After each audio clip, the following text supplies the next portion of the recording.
जय जय श्री राधे राधे। सुखताल हनुमत धाम में केशवानंद जी महाराज जी के निज निवास पर सत्संग का आनंद लेने का अवसर प्राप्त हुआ। उनके समक्ष, उनके सानिध्य में, उनके लाड़ प्यार के साथ में उनके दिव्य साथ का आनंद लिया। दिव्य चर्चा और दिव्य सत्संग का दिव्य आनंद हमको प्राप्त हुआ। जय जय श्री राधे राधे। तृतीय स्कंद में प्रवेश करने जा रहे हैं। तृतीय स्कंद में सुखदेव जी महाराज वर्णन करते हैं, हे परीक्षित, एवं मुएतत् पुरा पृष्ठो मैत्रेयो भगवान किल छत्रावनम प्रविष्टेन त्यक्त्वा स्वगृहं वृत्तिमत्। ओम गुरुर्ब्रह्मा गुरुर्विष्णु गुरुर्देवो महेश्वरः गुरुः साक्षात् ब्रह्म तस्मै श्री गुरवे नमः। शंकरं शंकराचार्यं केशवं बादरायणं सूत्रभाष्य कृतो वंदे भगवन्तो पुनः।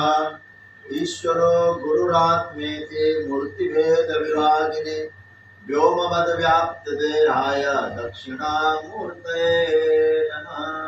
बोले गुरुदेव भगवान की जय। तो कहते हैं इन लक्षणों पर भागवत पर एक और चर्चा चली। बोले क्या चर्चा चली? सुखदेव जी कहते हैं कि एवमेतत् पुरा पृष्ठो मैत्रेयो भगवान, मैत्रेय ऋषि से विदुर जी महाराज ने एक बार इसी प्रकार से भागवत के संदर्भ में प्रश्न किया था। अरे महाराज, कैसे हुआ? विदुर जी तो हस्तिनापुर के मंत्री थे, तो विदुर और मैत्रेय का संवाद कहाँ हुआ? तो कहा कि क्षत्रावनम प्रविष्टेन त्यक्त्वा स्वगृहं वृत्तिमत्। सुखदेव जी कहते हैं, परीक्षित, तुम कोई छोटे मोटे भाग्यशाली नहीं हो, तुम्हारे पूर्वज ऐसे थे, गृह त्याग दिया। तो परीक्षित के मन में आया, महाराज कुछ कमी रही होगी घर में तो छोड़ दिया होगा। बोले नहीं, वृत्तिमत् गृहं त्यक्त्वा, समृद्धिशाली घर को त्याग करके एकांत में जाकर भगवत साधना की। और महाराज जब भगवत साधना की तो परिणाम क्या निकला? कहते यदवा अयम मंत्र कृतो भगवान अखिलेश्वर।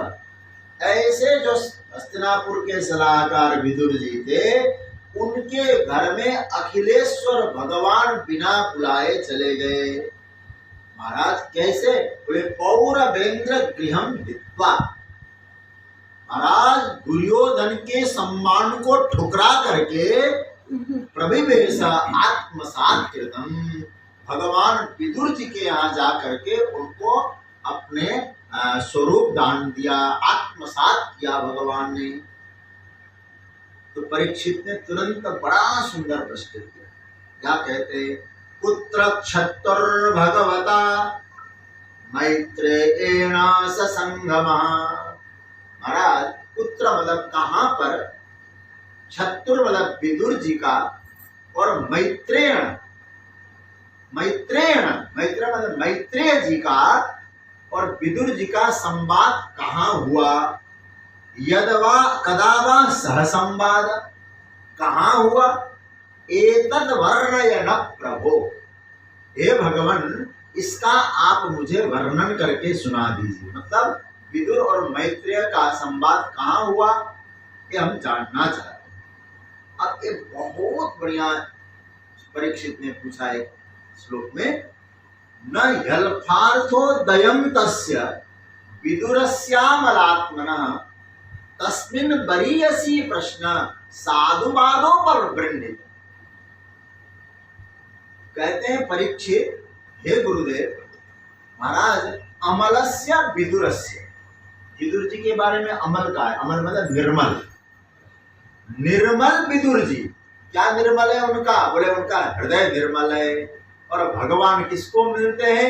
तो भगवान स्वयं कहते हैं, निर्मल मन जन सो मोहि पावा। जिनका मन निर्मल है वो मुझे प्राप्त करता है। तो विदुर जी कैसे हैं? बोले निर्मल मन वाले।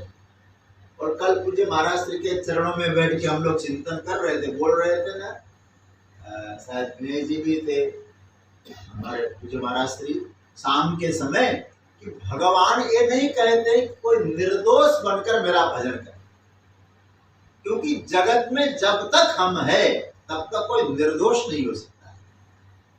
लेकिन व्यक्ति चाहे तो निर्दोष बनकर नहीं, निष्कपट बन के भजन करे। चौथी भगति मम गुणगण करई कपट तजिगा। और यहाँ क्या कहते हैं? विदुर जी ने भगवान को पाया क्यों? अमलस्य विदुरस्य, निर्मल विदुर जी हैं, उनका मन किसी से छल नहीं है, कपट नहीं है। ऐसे विदुर जी महाराज और मैत्रेय का संवाद हुआ तो महाराज वहां तो भक्ति का प्राकट्य हुआ होगा। तस्मिन् बरीयसी प्रश्न, और मैत्रेय ने जिस प्रश्न का अनुमोदन किया हो, मैत्रेय जैसे ऋषि ने जिस प्रश्न के को धन्यवाद दिया हो, साधुवाद उपवृणीत, धन्यवाद दे करके यदि उसका उत्तर दिया हो तो उस प्रश्न का महत्व तो बढ़ ही जाता है। क्योंकि संत लोग जिस प्रश्न को धन्यवाद देते हैं, तो जैसे रामचरितमानस में भी पार्वती ने क्या कहा था? पार्वती ने कहा था, हे गुरु प्रभु शिव जी से एक कृपा करिएगा, कथा जो सकल लोक हितकारी, सोई पूछन चा शैल कुमारी। मैं इतनी पूछती हूँ, ऐसा पूछती हूँ, संपूर्ण लोगों का हित करे, ऐसी कथा सुनाओ।